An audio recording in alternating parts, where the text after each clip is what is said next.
బాబు గారు, ఇంకా నాకు ఎంత టైం ఉంది? కాలం ఉందా? లేదంటే చెప్పండి. ఇది నాది అనంతం. అందుకని మీరు ఎప్పుడు ఆపమంటే మళ్ళా తర్వాత ఎప్పుడు కలుగుతాం అని అనలేదు కదా. సరే, ఇప్పుడు మనకి మోసం అన్నాను చూసారా, ఇవన్నీ కొన్ని పెద్ద మాటలుగా కనబడతాయి. మోసము, ద్రోహము అన్న ఈ మోసం ఏం జరిగిందో ఒక్కసారి మీరు ఆలోచించండి. అందరూ ఒక స్థిమితంగా కూర్చొని ఒక్కసారి కళ్ళు మూసుకొని మీరు మన దేశం యొక్క స్థితిని ఒక్కసారి వెనక్కి వెళ్ళండి. ఒకప్పుడు ప్రపంచం మొత్తానికి నాగరికత నేర్పాము, విజ్ఞానం నేర్పాము, అన్నీ సైన్స్ ఇక్కడ పుట్టింది, ఆస్ట్రానమీ ఇక్కడ పుట్టింది. ఆఖరికి సంస్కృత భాషని దేన్నైతే పనికిరాదు అని మూలబారేశారో, మన వాళ్ళు తెచ్చిన ఈ సంస్కృత భాష ఒక్కటే ఈ సూపర్ కంప్యూటర్లు, ఇప్పుడు వస్తున్న మోస్ట్ మోడర్న్ కంప్యూటర్లు అన్నిటికీ పనికొచ్చేటువంటి ప్రోగ్రామింగ్కి అనువైనటువంటి భాష సంస్కృతం ఒక్కటే అని నాసా వాళ్ళు ఇప్పుడు తెలిసారు. అలాంటి సంస్కృత భాషనేమో పారేశాం. అటువంటి దాన్ని ఇప్పుడు యాస్ట్రానమీలో దీనిలో ఎన్ని న్యూక్లియర్ ఫిజిక్స్లో, క్వాంటమ్ ఫిజిక్స్లో మీరు దేన్ని తీసుకున్నా వీటన్నిటికీ మనం ప్యారలల్స్, అసలైన మూలాలన్నీ విజ్ఞానం ఇక్కడ ఉన్నాయి. ఇప్పటికీ విజ్ఞాన సర్వస్వము, విజ్ఞాన నిధి అనేది ఉంటే వేదము, వేదశాస్త్రాలైనటువంటి ఈ దేశము, మహారాజులు ఉన్నంత వరకు వాళ్ళు రాజులు ఎంత కొట్టుకు చచ్చినా ధర్మాన్ని కాపాడారు, వేదాన్ని కాపాడారు, వేదశాస్త్రాలను కాపాడారు, వేద విజ్ఞానాన్ని పోషించారు. వాళ్ళు గుళ్ళు కట్టారు, ఆ గుళ్ళకు అనుబంధంగా వేద పాఠశాలలు పెట్టారు, యూనివర్సిటీలు పెట్టారు, గురుకులాలు పెట్టారు, వీటి మీద రీసెర్చ్లు చేయించారు. నలంద లాంటి విశ్వవిద్యాలయం ఇన్ని ఉన్నాయి. అటువంటి వాటిల్లో మొత్తం చేసినటువంటి మహారాజులు మనకి సగర్వంగా చెప్పుకోగలిగిన వాళ్ళు వందల వేల మంది ఉన్నారు. ఒక్కడు కాదు, ఇద్దరు కాదు, ఒక గెలాక్సీ. అటువంటి వాళ్ళు పోయారు. ఎప్పుడు పోయారు? ముస్లింల దండయాత్ర తర్వాత వచ్చారు. ఈ ముస్లింలు ఎప్పుడు వచ్చారు? మొట్టమొదటి దాడి 702లో జరిగింది. 702లో జరిగితే అప్పటి నుంచి మనం అష్టకష్టాలు పడి హిందువులందరూ పోరాడి వాళ్ళతో వీరోచితంగా ధర్మవీరుల్లాగా, నేను 1000 ఏళ్ల ధర్మయుద్ధం అనే పుస్తకం రాశాను. హిందువులు లాంటి వీరులు ప్రపంచంలోనే లేరు. వీరుల జాతి మందొక్కటే. వాళ్ళు ఇస్లాం ధాటికి వాళ్ళందరూ క్రిస్టియన్ దేశాలన్నీ పప్పు బెల్లలాగా టర్కీ, గిర్కీ, ఇరాన్, ఇరాక్ ఇవన్నీ ఒకప్పుడు క్రిస్టియానిటీ ఉన్నవే. ఆఫ్రికా దేశము, ఆ యూరోప్లో, ఆసియాలో పోతే మన 500 ఏళ్ళేమో అక్కడ పోరాడాము వాళ్ళతో. 702లో సింధు మీద బిన్ కాసిం అనేవాడు దండయాత్ర చేస్తే మళ్ళా 500 ఏళ్ళు పట్టింది వాళ్ళకి. ఢిల్లీలో సుల్తానేట్ అని ఫస్ట్ పృథ్వీరాజు చచ్చిపోయిన తర్వాత సుల్తానేట్ అనేది ఢిల్లీ వాళ్ళ ఆధిపత్యంలోకి రావడానికే 1200 అంటే 500 ఏళ్ళు పట్టింది. అప్పుడైనా భారతదేశం ఏమీ రాలా, మనమే ముస్లింల పాలనలోకి పోలా. మన చోళులు, మన చాళక్యులు, మన వీళ్ళు అందరూ మహామహా సామ్రాజ్యాలు వెళ్ళారు. దక్షిణాది మొత్తం అద్భుతంగా సనాతన ధర్మం వర్ధిల్లింది. ముస్లింల చేతిలో ఏం లేదు. వాడు 1206లో వచ్చిన 1706లో 500 ఏళ్ల తర్వాత ఔరంగజేబు అనేవాడు చచ్చిపోవడంతో వాళ్ళ పతనం అయిపోయింది. ఈ 500 ఏళ్ళు కూడా మనం వాళ్ళతో పోరాడుతూనే ఉన్నాం. మన శాస్త్రాలని, మన విద్యాలని, మన గుళ్ళని కాపాడుకోవటానికి మనం అద్భుతంగా పోరాడాం. పోరాటము తప్ప ఇంకోటి ఎరగని జాతి హిందువులు, అది గుర్తుపెట్టుకోండి.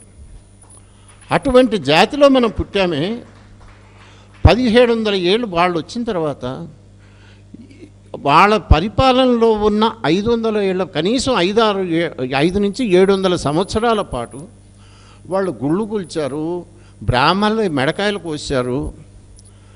కాశ్మీర్లో ఒకడు సుల్తాన్ ఎవడో ఉంటే వాడు మెడకాయలు, కాశ్మీర్లో ఉన్న బ్రాహ్మణులందరినీ మెడకాయలు కోసి వాళ్ళు ఎంతమందిని చంపేవరా అని వాడికి లెక్క తేల్చాలి. వినపడుతుందా?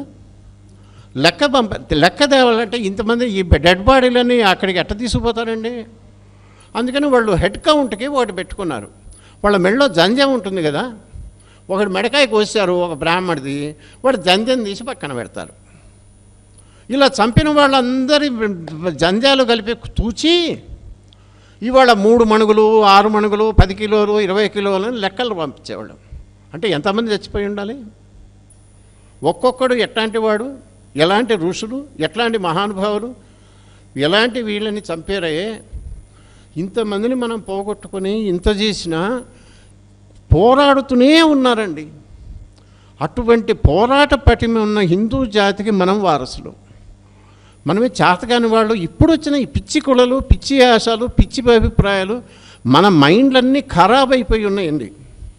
We are all poisoned. భయంకరమైన స్లో పాయిజనింగ్ గురయ్యి మన పూర్వులు ఎవడన్నా కనుక వచ్చుంటే, ఇప్పుడు నేను చాలాసార్లు చెప్పా ఇదే మాట, ఒక 100 ఏళ్ల కింద, ఒకటి 80 ఏళ్ల కింద భారతదేశంలో, హిందూ దేశంలో ఉన్నటువంటి ఎవడైనా ఏ మామూలు హిందువు, వాడేం పెద్ద విజ్ఞాన కనిగాకల మహారాజు గాకల ధర్మము చేసిన ఒక సామాన్య పౌరుడైనా ఇవాళ గనక వాడి ఆత్మ గనక వచ్చి మనల్ని చూస్తే, ఈ దేశంలో ఉన్న వాళ్ళల్లో హిందువులు అని చెప్పుకుంటున్న మనలో ఎవరమైనా వాడు ఉమ్మేయటానికి కూడా వాడు సిగ్గుపడతాడు. ఉమ్మేయటానికి. మనం గొప్పవాళ్ళం అనుకుంటాం. మహానుభావులు అండి, ఎక్కడ చూసినా మహానుభావులే కనబడుతుంటారు. అందరికీ మైండ్లు దొబ్బినాయి. అట్లాంటి పరిస్థితిలో ఉన్నామే. అంటే మనమే ఇప్పుడు మొన్న 100 ఏళ్ల కింద 70 ఏళ్ళు మీరు చూడండి, మన తాతలు ముత్తాతలు ఉన్నారే, వాళ్ళు రాసుకున్నప్పుడు వాళ్ళు ఎలా చేశారు. ముస్లింలు వచ్చి గుడి కూల్చినా ఆ గుడిని మొత్తం కాపాడుకునేవాళ్ళు. ఊళ్ళో జనమందరూ కలిసి వాళ్ళని కోర్టులకు పోయేవాళ్ళు కాదండి. ఊరి మీదకి ఎవడన్నా ఒక దండయాత్ర చేసినా, ఒక దుండగుడు వచ్చినా, ఇంకోటి ఏదన్నా చేసినా, ఆ ఊళ్ళో వాళ్ళ జనమందరూ, ఆ ఊరి పెద్దలందరూ కలిసి గుళ్ళో కూర్చొని లేకపోతే రచ్చబండ మీద కూర్చొని చెట్టుకు కట్టేసి కొట్టేవాళ్ళు వాడిని. ఇప్పుడు మనం ఏం చేస్తాం? ఎఫ్ఐఆర్ దాఖలు చేయాలి, వీడియో తీయాలి, ఆ వీడియోని మనం సర్క్యులేట్ చేయాలి. ఎఫ్ఐఆర్ అయిన తర్వాత మళ్ళీ ఇక్కడి నుంచి లాయర్లను పట్టుకోవాలి. సుబ్రహ్మణ్యం గారు ఇందాక చెప్పారు ఒక గొప్ప మాట, మీరు విన్నారో లేదో, సిగ్గుపడాల్సిన విషయం వాడు చెప్పాడు. దయానంద సరస్వతి అని ఆయన, స్వామి దయానంద సరస్వతి ఎప్పుడు వేశాడన్నారండి? 2015లో కేసేసాడు. రాజ్యాంగ ప్రకారం గుళ్ళు మీ చేతిలో ఎందుకున్నాయి అని అడగటం. అది ఎప్పుడు వచ్చిందటండి సుప్రీంకోర్టుకి చేతికి? ఆయనే చెప్పాడు 2025లో, అంటే 10 ఏళ్ళు పట్టింది. మా గుళ్ళు మాకు ఎందుకు లేవు? మీకు క్రిస్టియన్ చర్చిలో, ముస్లింలు మసీదులు ఒక్కటంటే ఒక్కటి నువ్వు పెట్టుకోవు కదా, నీ కంట్రోల్లో. మా గుళ్ళు అసలు ఏంటంటే మరి సిగ్గుండొద్దండి. మనం ఇంకా ఎంత, మీరు ఒక ఒయాసిస్లో కూర్చొని ఉన్నారు వాళ్ళు తెలుసా? స్కందగిరి టెంపుల్, ఇక్కడ ఏ ఈవో లేడు, ఇంకోటి ఎవడు హుండీ పెట్టి టికెట్లు పెట్టి బాధేవాడు ఎవడు లేడు ఇక్కడ. ఎందుకున్నది అంటే కంచి పీఠం యొక్క ఆధ్వర్యంలో ఇది నడుస్తున్నది కనుక, ఇంకా ఎల్వి సుబ్రహ్మణ్యం గారు లాంటి వాడి పుణ్యాత్ములు కూడా దీన్ని నడిపించేటువంటి స్థితిలో ఉన్నది. ఇది మీ తిరుమలలో కూడా లేదు. ఎక్కడైనా అన్నీ గవర్నమెంట్ చేతుల్లోకి పోయినాయి. వాళ్ళే అన్ని నిర్ణయిస్తారు, అధికారులు వస్తారు. ఎండోమెంట్స్ డిపార్ట్మెంట్ అని ఒక